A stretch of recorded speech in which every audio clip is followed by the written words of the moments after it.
Sí, bueno, sí se escucha, ¿verdad? ¿Sí me escuchan por ahí?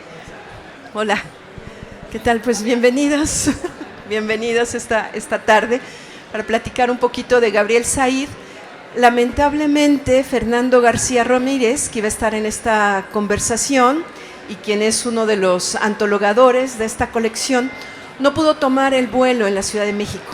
Estuvo el aeropuerto de la Ciudad de México cerrado durante toda la mañana y ya el vuelo que le ofrecían ya no permitía llegar en este horario. Entonces yo soy Ana Laura Santamaría, yo soy directora desde el 2008 de la Cátedra Alfonso Reyes del Tecnológico de Monterrey. Soy profesora también del mismo tecnológico, mis estudios tienen más que ver con el teatro y la filosofía y soy académica. Estoy a cargo de la Cátedra Alfonso Reyes y este año que está por terminar, este 2024, surgió dentro de la Cátedra Alfonso Reyes el proyecto Ágora Gabriel Said. Gabriel Said fue alumno del Tecnológico de Monterrey. Él estudió ingeniería mecánica, hizo su tesis de ingeniería sobre la industria editorial mexicana y consideramos que como el gran intelectual que es en México y el gran crítico de la cultura que es en México, era muy importante dentro del Tecnológico de Monterrey tener un espacio donde dialogar, conversar sobre su obra, sobre su legado. Y abrimos esta ágora, la inauguramos el 24 de enero de este año, del 2024, que es justamente cuando él estaba cumpliendo 90 años. Como ustedes saben, de Gabriel Said no hay fotos en internet, hay una por ahí, pero es falsa, ¿no? Él no se deja ver, él no tiene una vida pública personal, su vida pública la tiene a través de sus libros. Pero él está perfectamente enterado de esta iniciativa del Ágora y lo primero que celebró fue el nombre. Dijo, me gusta mucho que sea un Ágora porque me interesa mucho la conversación.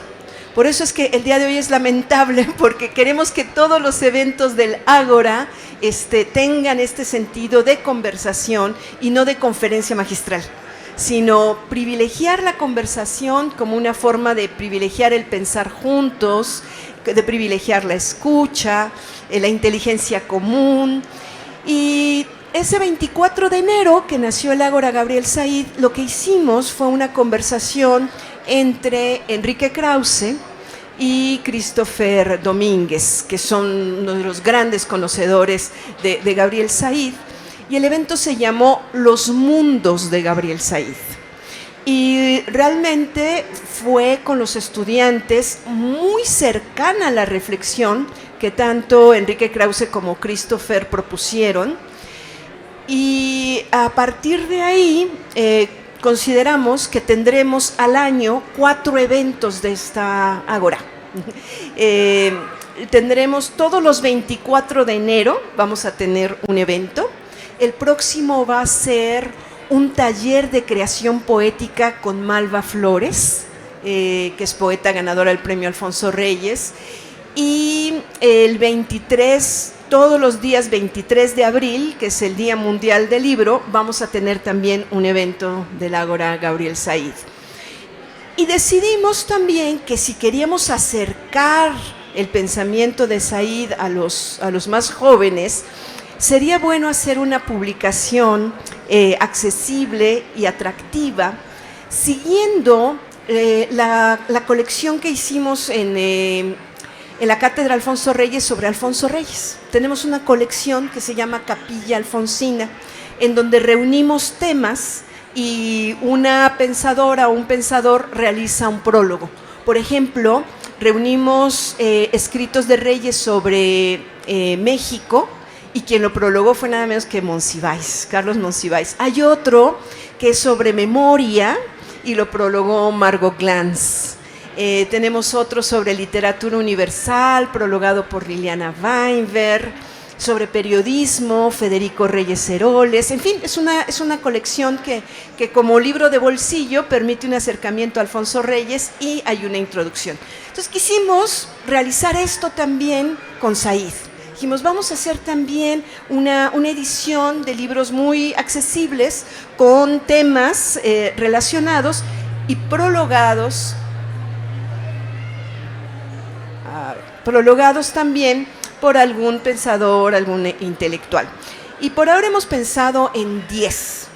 Que queríamos 10 sacando, nos vamos despacito, como dice Said, en bicicleta, no nos vamos a ir en avión y en coche, nos vamos a ir en bicicleta muy despacio, sacando 2 por año. Y estos fueron los primeros que salieron este año, de manera que los otros 2 eventos que les contaba yo, uno en su cumpleaños, el otro en el día que celebramos los libros, los otros serán en la Feria del Libro de Monterrey, que se realiza en octubre, y en esta feria, que sabemos se realiza en noviembre, diciembre, ¿no? Y bueno, la idea en esta ocasión era conversar justamente sobre estos 2 primeros libros. Y la pregunta primera sería, ¿por qué estos temas? ¿No? ¿Por qué decidimos? Uno se llama Cómo leer poesía y el otro se llama El progreso en bicicleta. Entonces dijimos, a ver, ustedes saben, Said es un gran poeta, pero también es un gran crítico de poesía y también es un gran antologador. Su famoso ómnibus de la poesía mexicana, pues es un clásico. Es prácticamente con el que muchos de nosotros nos acercamos a la poesía por primera vez. Entonces dijimos, sin duda necesitamos tocar el tema de la poesía. Y lo otro que él ha hecho como crítico de la cultura, casi como si fuera un sociólogo profesional, pero también un economista profesional, es reflexionar sobre la idea de progreso. Y creemos que en estos momentos, en donde tenemos una crisis de la modernidad, una crisis ambiental producida por la forma en la que producimos y concebimos el desarrollo, repensar el desarrollo y repensar la idea de progreso es fundamental, es muy importante. Entonces dijimos, bueno, que estos 2 libros vayan primero con poesía y progreso. Ustedes saben, la gran obra, monumental obra de Reyes, la tiene el Fondo de Cultura Económica en 24 volúmenes, creo que son 27 volúmenes, Alfonso lo sabrá mejor. La gran obra de Said la tiene Colegio Nacional. Él mismo es miembro del Colegio Nacional. Entonces, platicamos con el editor del Colegio Nacional, Alejandro, que es sensacional. Dijimos, vamos a hacer una coedición. El Tecnológico de Monterrey con esta ágora y el Colegio Nacional. Y vamos a invitar a ir haciendo estas antologías. ¿Okay? Y Fernando García Ramírez, justamente que no pudo tomar hoy el vuelo, él fue quien propuso, junto con Christopher Domínguez, algunos textos para estas antologías. E invitamos también a intelectuales, a personalidades, a hacer el prólogo como un acercamiento.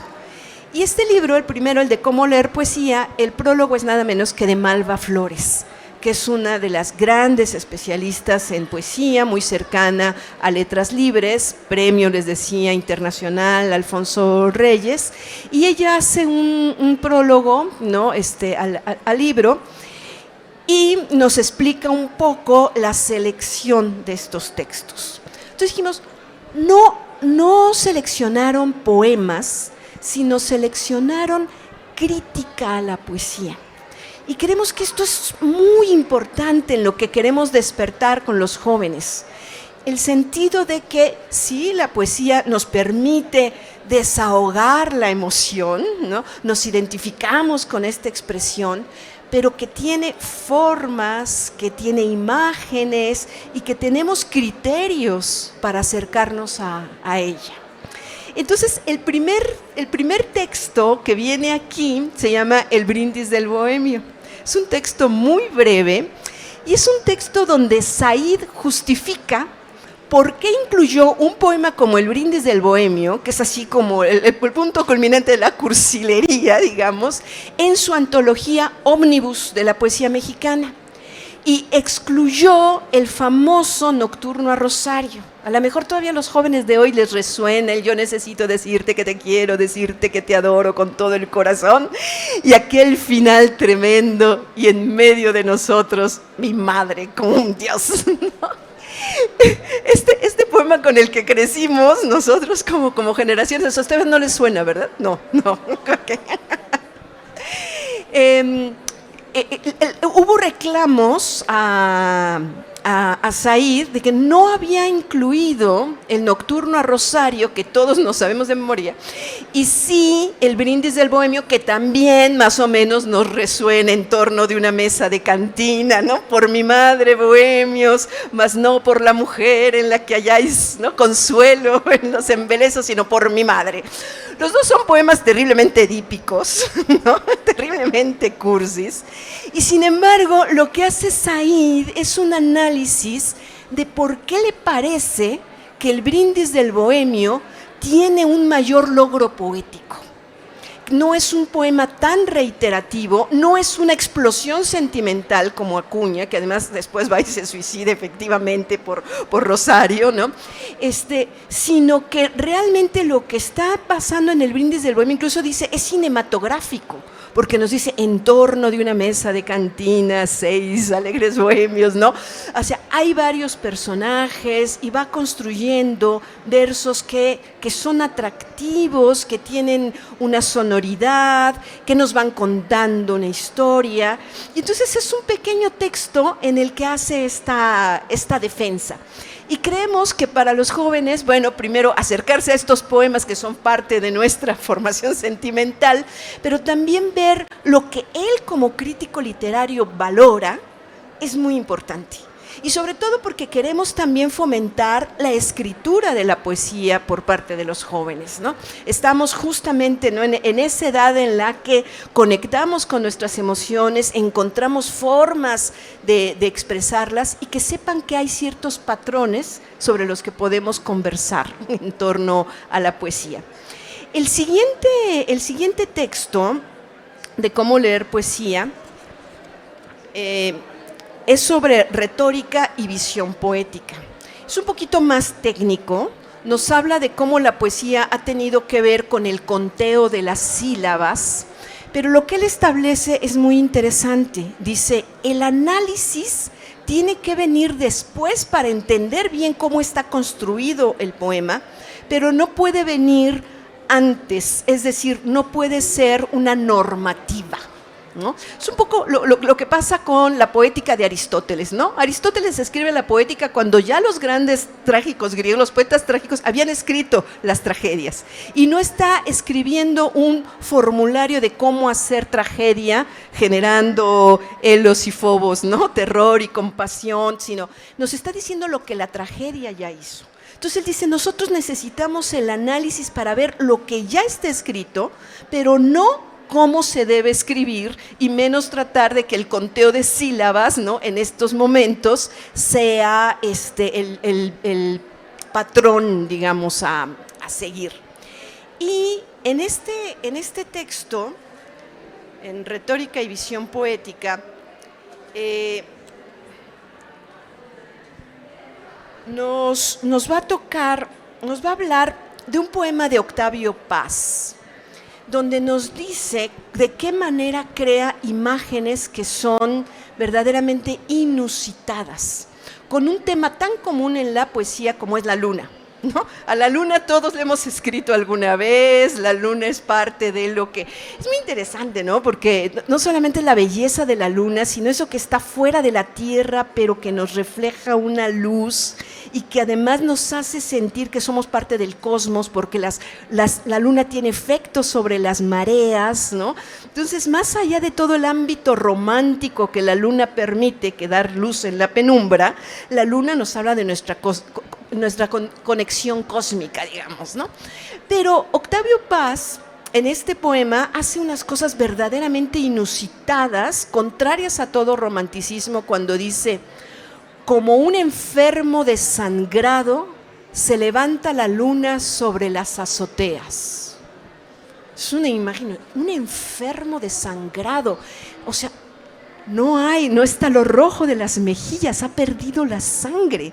Pero jamás pensaríamos en la luna como un enfermo, de la palidez de un enfermo. Como un enfermo desangrado se levanta la luna sobre las altas azoteas, muy importante el sentido del ritmo en las altas azoteas. La luna, como un borracho, cae de bruces. Jamás imaginaríamos tampoco imaginar la luna como un borracho. Pero ayer, Vero y yo, que estábamos viendo desde la azotea, la luna cómo descendía sobre la ciudad enrojecida, sí que podíamos pensar en este sentido de caer de bruces, pero esto parecería antirromántico y sin embargo está lleno de sentido. Entonces voy a regresar desde el inicio porque lo he estado interrumpiendo, cosa que en poesía no se vale porque se rompe el ritmo, pero quería detenerme un poquito en ver lo inusitadas de las imágenes. Como un enfermo desangrado se levanta la luna sobre las altas azoteas. La luna, como un borracho, cae de bruces. Los perros callejeros mondan el hueso de la luna. Pasa un convoy de camiones sobre los cuerpos de la luna. Un gato cruza el puente de la luna. Los carniceros se lavan las manos en el agua de la luna. La ciudad se extravía por sus callejas. Se escucha a dormir en los lotes baldíos. La luna se ha perdido en sus afueras. A entender este poema es que dedica este estudio Said, hablándonos de la precisión y de lo inusitado de las imágenes.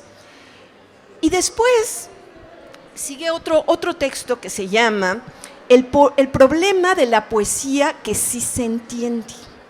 Y aquí va a traer a cuento a dos críticos que van a hablar de un poema de José Emilio Pacheco y que Said considera que no lo entienden. Les voy a leer el texto de Pacheco que viene aquí. Dice: la poesía tiene una sola realidad, el sufrimiento. Baudelaire lo atestigua. Ovidio aprobaría afirmaciones como esta, la cual, por otra parte, garantiza la supervivencia amenazada de un género que nadie lee, pero que al parecer todos detestan, como una enfermedad de la conciencia, un rezago de tiempos anteriores a los nuestros, cuando la ciencia suele disfrutar del monopolio entero de la magia. Uno de los críticos va a decir: eso no es poesía. Eso no es poesía, cuando mucho es prosa poética. Y hace toda una reflexión en la que dice: es algo que quiso ser poesía pero no logró serlo. Esto es una prosa. Y lo que va a hacer Said va a decir: no, a ver, ¿qué pasa con estos críticos que no están entendiendo que así no se escribe la prosa, ¿no? Ni siquiera la prosa poética, y que la forma en la que está construyendo su poema Pacheco es de una genialidad. Y nos va a decir cómo están contadas las sílabas, cómo lo va moviendo y la musicalidad que tiene. Entonces él nos propone otra lectura que voy a tratar de emular al hacerla en voz alta. Lástima que no lo tenemos gráficamente, pero dice: si pusiéramos las frases diferentes en cascada, veríamos la forma poética que hay ahí, porque hay un ritmo ahí. La poesía tiene una sola realidad, el sufrimiento. Baudelaire lo atestigua. Ovidio aprobaría afirmaciones como esta, la cual, por otra parte, garantiza la supervivencia amenazada de un género que nadie lee, pero que al parecer todos detestan, como una enfermedad de la conciencia, un rezago de tiempos anteriores a los nuestros, cuando la ciencia suele disfrutar del monopolio entero de la magia. Entonces nos vemos que más, dice él, no es tampoco una mera reflexión, es música. Dice, sería una reflexión en la medida en la que una sonata es una reflexión, o sea, solo en un sentido muy amplio. Y hay toda una reflexión poética sobre qué significa la poesía como consuelo y como magia. Entonces, este es el otro texto de la poesía que sí, dice, el problema de la poesía que sí se entiende, porque sin duda que hay una gran claridad en ese párrafo, en este poema de Pacheco. Y finalmente, el siguiente texto que se aborda aquí no tiene que ver con la poesía propiamente, sino con el teatro. Es un comentario. Said fue un gran espectador de teatro, incluso hizo, cuando era alumno del Tecnológico de Monterrey, participó haciendo algunas obras pequeñas y todo, era un gran entusiasta del teatro. Entonces, como espectador del teatro, le va a interesar mucho lo que hace Ibargüengoitia, nuestro gran ironista. Él escribe un par de obras, Clotilde en su casa y Ante varias esfinges. Y nos dice, ¿cómo es posible que un gran ironista como Ibargüengoitia escriba un teatro que parece costumbrista? Y lo que él descubre como buen lector, y ahorita quisiera hablar de esto, como gran lector del mundo, que es ahí, y por lo tanto lector del mundo del teatro, es que la ironía es muy sutil. Y es que las esfinges, ¿no?, estos personajes de la clase media que son ridiculizados, no necesitan convertirse en caricatura para ver su ridículo, que basta con la sutileza con la que además nos podemos identificar nosotros como espectadores. Entonces, el último texto que integra este pequeño ejemplar tiene que ver con la forma de ver el teatro. Y quería detenerme en esta reflexión de leer el mundo, porque una de las ideas constantes que hay en Said es que nosotros, los seres humanos, lo que hacemos es leer el mundo, ¿no? Interpretamos todo, interpretamos desde las sonrisas, las miradas, interpretamos los espacios. Es más, me voy a permitir también la forma en la que se presenta. Said escribe una autobiografía que no tiene nada que ver con esto que les he estado contando de que estudió en el Tecnológico de Monterrey, ingeniería mecánica, que publicó La ciudad y los poetas. No, él se presenta de la siguiente manera en su autopresentación, digamos. Dice, Señor, no me castigues por haber leído. Lo he pagado con interrupciones y trabajos para ganarme el pan y servir a los demás. Concédeme el paraíso de leer sin que me interrumpan, la interrupción que es lectura dichosa. El eterno recreo de leer y ser leído en los ojos de mi mujer, en las nubes y en los árboles de un cielo nuevo y una nueva tierra, en la conversación de todos con todos, resucitados en tu libro. Esta forma de presentarse de Said, que tiene desde luego una formación cristiana, él se convierte prácticamente al cristianismo, nos habla del mundo como un gran libro en el cual leemos y somos leídos, ¿no? Y la poesía va a ser una forma de leer el mundo que leemos. Es una intermediación entre el mundo y nosotros que nos permite una lectura del mundo. Y esa lectura del mundo la podemos poner en diálogo con otras lecturas del mundo. Y por eso el enorme poder, la enorme fuerza del diálogo, de la conversación. Y por eso también él dedica estos enormes esfuerzos, magníficos esfuerzos de toda su obra que está compilada en Colegio Nacional, a detonar una conversación, que es lo que hace el crítico. El crítico literario no es aquel que censura y dice esto está mal hecho, esto está bien hecho, no, es aquel que conversa con la obra y comparte desde donde mira. Entonces, nosotros nos interesa muchísimo seguir esta conversación que abre Said desde cómo leer poesía. El siguiente título, El progreso en bicicleta, les decía yo al inicio que nos interesó muchísimo, pensémoslo desde el concepto mismo, y así se llama uno de los artículos que integran, el progreso en bicicleta. Él va a decir, a ver, existe el progreso en avión y son los grandes capitalistas, ¿no?, que generan riqueza y que generan también fuentes de empleo. Pero no hay empleo para todos. Y tenemos todos una posibilidad de ser creadores, de ser emprendedores.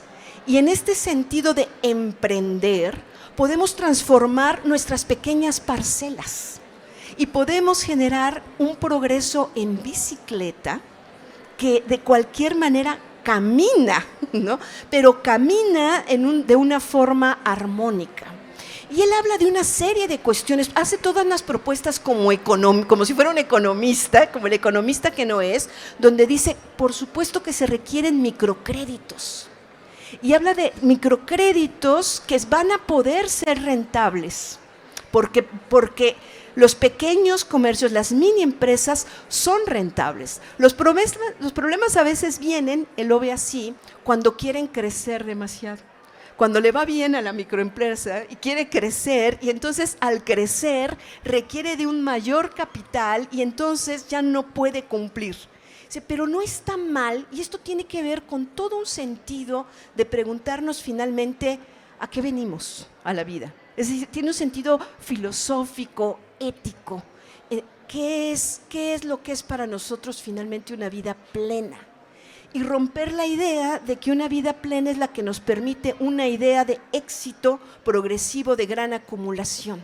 Podemos tener una vida plena desde el progreso en bicicleta. Y creo que ahora que estamos reconfigurando la forma en la que hemos concebido el desarrollo, estas ideas del ecofeminismo, por ejemplo, que nos dicen necesitamos reconectar con la naturaleza, crear microempresas que están relacionadas, donde la producción está cerca del consumo, donde no se tiene que recurrir, donde se puede generar, ¿no?, la pequeña riqueza, nos puede permitir un desarrollo que no sea a costa del terrible deterioro que hemos hecho sobre el planeta. Y entonces, bueno, sobre esto y cómo puede funcionar un progreso en bicicleta, ustedes recordarán que uno de los libros más famosos de Said es Leer en bicicleta, ¿no?, como una forma de leer despacio, y que ahí recopila varios artículos de su crítica literaria, pero también juega con esta idea del progreso en bicicleta. Y entonces dice, necesitamos crear bicicletas profesionales. Pero una bicicleta profesional no va a ser la que tiene 6 velocidades para los ciclistas, sino bicicletas que puedan permitir el desarrollo profesional de los oficios. O sea, bicicletas que tengan un pequeño horno integrado, bicicletas que sean como las del afilador, digamos, ¿no?, pero que pueden permitir estos. Y nos habla del caso, por ejemplo, de un empresario que vendió bombas en África para el agua, bombas para generar agua como bicicletas a las que se pedalea, y con eso se generó un desarrollo particular en bicicleta, y el señor hizo negocio. Y dice, pues no estamos en contra de los negocios, sino de una reconversión de cómo generar riqueza. Entonces, bueno, a grandes rasgos, estos son, ¿no?, los contenidos que vienen en estos libros cuya colección queremos continuar. Queremos estar aquí el próximo año presentando los 2 nuevos. Yo espero que Alfonso nos acompañe en esa conversación. También Marta Sañudo, que conoce a gente que conoce a Said, ¿no? De hecho, recientemente falleció un muy querido intelectual y promotor cultural en Monterrey, que fue cercano al grupo de Said cuando él estuvo en el Tecnológico de Monterrey. Y bueno, nosotros tenemos el compromiso de estar aquí dentro de un año presentando los siguientes libros. Y con mucho gusto escucho sus comentarios, sus preguntas, o que ustedes quieran dialogar en este sentido de ágora que hoy tendríamos, y que, bueno, el aeropuerto de la Ciudad de México no nos lo permitió. No sé si tengan alguna pregunta, comentario. Adelante.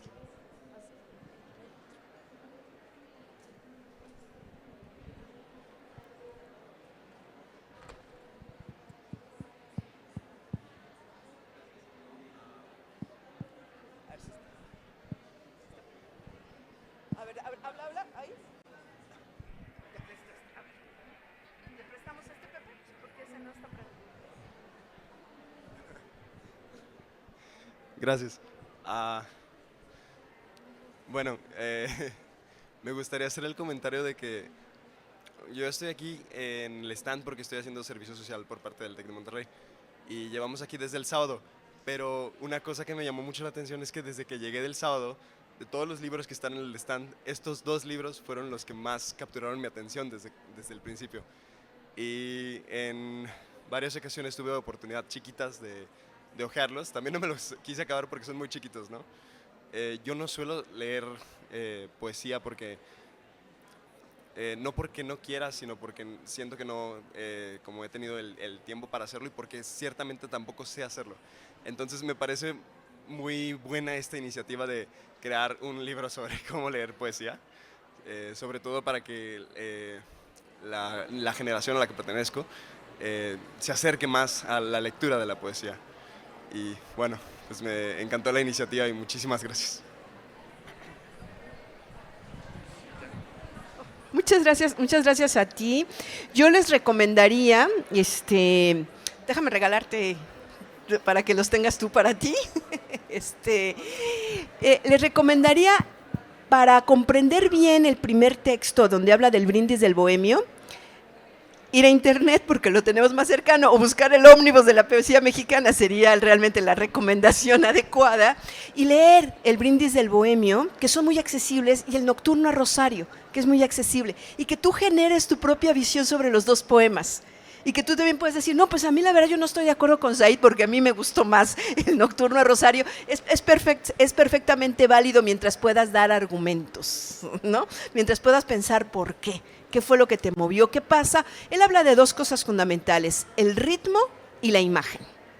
Y una vez escuchaba al poeta Jorge Blanco, que es ingeniero químico, y decía, el poema es como un ave, como una paloma. Un ala es el ritmo, la musicalidad, la otra son las imágenes y el cuerpo es el concepto, ¿no? Es una idea que va volando junto con el ritmo y la imagen. Entonces, a empezar a sentir el ritmo y detenerte en las imágenes que te genera, ¿no? Puedes ir elaborando, y yo diría, para leer estos textos sí sería bueno que tuvieras esas referencias, ¿no? Cualquiera que lo tenga.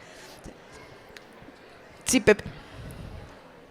Bueno, la primera vez que yo tuve contacto con la literatura de Gabriel Said iba en la carrera y la maestra Maricruz Castro nos dio la encomienda de leerlo. Y recuerdo que la primera vez que leí poesía fue Gabriel Said, Coral Bracho, fueron una serie de poetas, y yo entré en un tanto de conflicto porque estaba acostumbrado a leer otro tipo de cosas. Y ahora que he tenido la oportunidad de poder leer más cosas de él, se me hace impresionante cómo tiene la capacidad de poder mezclar estas imágenes dentro de la poesía, pero teniendo este sentido crítico,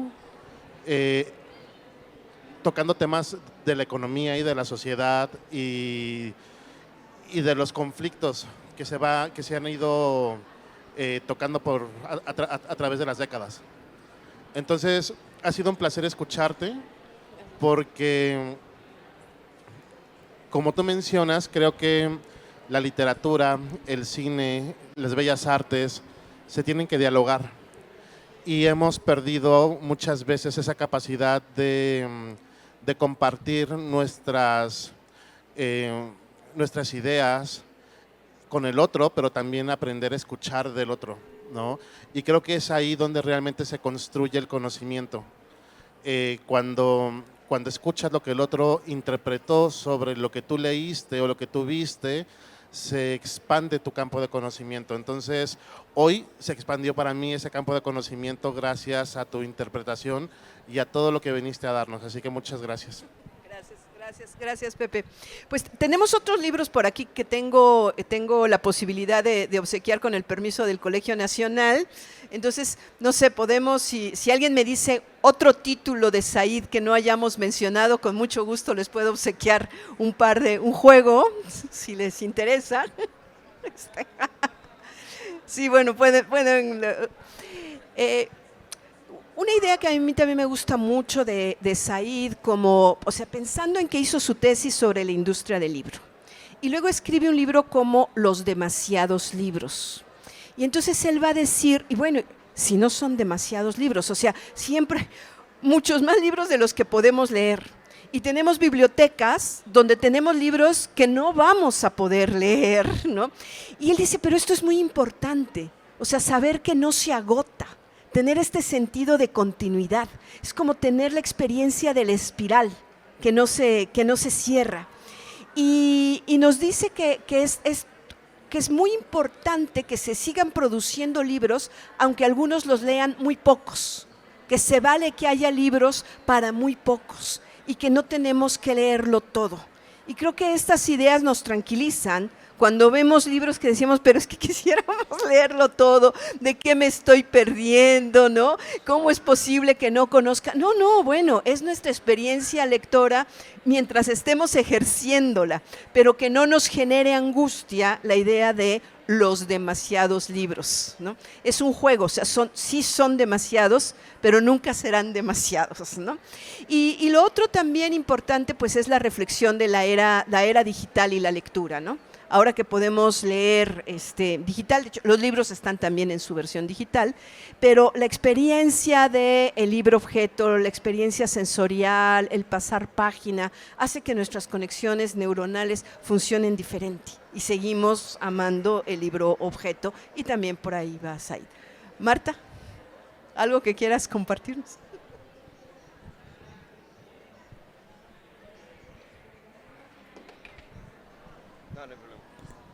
¿Qué tal a todos? Yo nada más decir que Gabriel Said es una de estas personas como el romanticismo. Yo llegué tarde, no sé si dijiste, de estos que escriben de todo. Algunas veces a mí me parece que es bien osado, en el sentido de que pues es un señor ahora ya bastante mayor y sigue escribiendo en el periódico El Norte y en Reforma como cada 15 días, creo que es su columna. Y escribe sobre cosas que pienso, ¿cómo podría haber tomado información? Es decir, necesitas como que varias vidas para saber de la cuestión del trabajo, de la cuestión de la tecnología, de la cuestión de tal. Sin embargo, así con esta idea de los demasiados libros, no importa que tu visión sea parcial. La cuestión es tenerla y ofrecerla y que se discuta. Eso me parece bien padre, porque gente como yo somos muchísimo más cuidadosos y entonces nunca decimos lo que creemos porque pues no me vaya a equivocar. Y él no, él piensa, bueno, no estás de acuerdo, dale, échale, argumenta. Eso me parece bien valioso en nuestra sociedad, en donde ahora tenemos puros expertos, ¿no? Si eres un economista, pues no sabes nada de medicina. Este señor, por ejemplo, todo lo que sabe sobre pueblos indígenas, ¿saben? A cada rato habla de... hay un pueblito en Guerrero que tiene esta tradición y pienso, qué padre que sea una de estas personas, hombres o mujeres así que le llaman polímatas, ¿verdad? Amplios de saberes. Gracias Marta. Ten, Marta, llévate. Aquí está. Bueno, pues si no tiene ningún otro comentario, Alfonso, no sé si tú quieras hacer algún comentario. Sí, celebro el interés especial en la obra, una obra tan excepcional como esta. Finalmente, el último punto que tocaba Marta, esta capacidad de una persona de su edad y de su trayectoria, que prácticamente mes con mes está haciendo publicaciones sobre cuestiones absolutamente arcanas de los pueblos indígenas del México contemporáneo y su capacidad para tocar un tema, un gran vacío que es la historia de la cultura mexicana vista desde el ángulo de la experiencia religiosa. Es algo muy excepcional, es algo muy extraño. Solamente alguien con su hondura y con su sensibilidad y con su distancia y con su cercanía con la cultura mexicana es capaz de darnos, permitirnos entrar en ese matiz tan excepcional que por otra parte suele estar totalmente fuera de nuestra mirada habitual. Así que me parece espléndida el proyecto de la cátedra. Claro, tiene uno de sus textos canónicos también es el del Tres Poetas Católicos, ¿no? Esta mirada a los poetas católicos a Pellicer. Gracias, Alfonso. Bueno, pues muchísimas gracias por acompañarnos en este espacio. Tenemos el compromiso de estar aquí dentro de un año con 2 nuevos títulos de Gabriel Said para conversarlos con ustedes. Gracias.